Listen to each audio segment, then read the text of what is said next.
Guys, আজকে নিয়ে চলে এলাম একটা নতুন ভিডিও। তো আজকের ভিডিওটা চলো স্টার্ট করা যাক।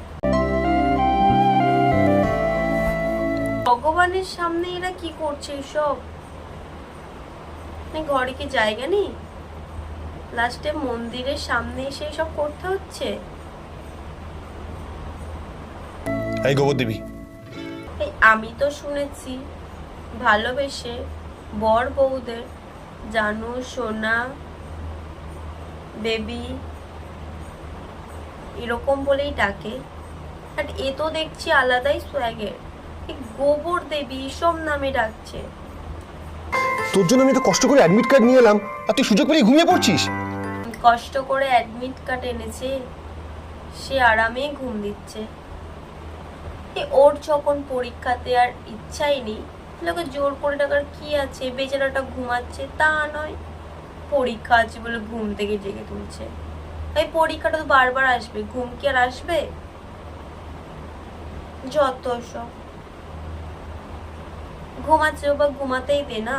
আর তুমিও কেন অ্যাডমিট কার্ড আনতে গেলে? ওর নিজের কোনো পরীক্ষা দেওয়ার ইচ্ছা নেই, শুধু ঘুমাবে। তুমিও কেন আনতে গেলে? তুমি জোর করে এক্সাম কেন দেয়াচ্ছ? তো তুমি যাও ওর বদলে এক্সামটা দিতে। এর মধ্যে আবার উঠেও গেল, উঠে আবার পুজো শুরু হয়ে গেল বাড়ির সবাই মিলে। বান্ধবী যখন বাজারে যায়, বাজারে তো যাচ্ছে, বাট এটা কি কোনো স্টোরে ঢুকছে নাকি? ভাই তো মোবাইল দোকানে ঢুকছে, বাজার করতে কি মোবাইল? अंकल 1 किलो दाल देना। मनीष 1 किलो दाल देना। হাই, दाल এই তো বাজার করতে গিয়ে মোবাইল দোকানে ঢুকে নাকি 1 কেজি ডাল চাইছে। ভাই এটা মোবাইল দোকান রে।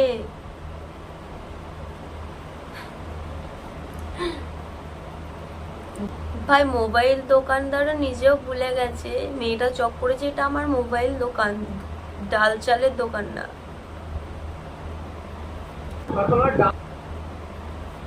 দোকানদার दाल এসে ঘুরে দেখছে যে সবাই হাসছে কেন হঠাৎ। এটাও ভাবছে যে আমরা কি ভুল করে মোবাইল দোকানে চলে এলাম, এটা কি ডাল চালের দোকান? ফোন ঘাঁটতে ঘাঁটতে বাজার করতে গেলে এটাই হয়।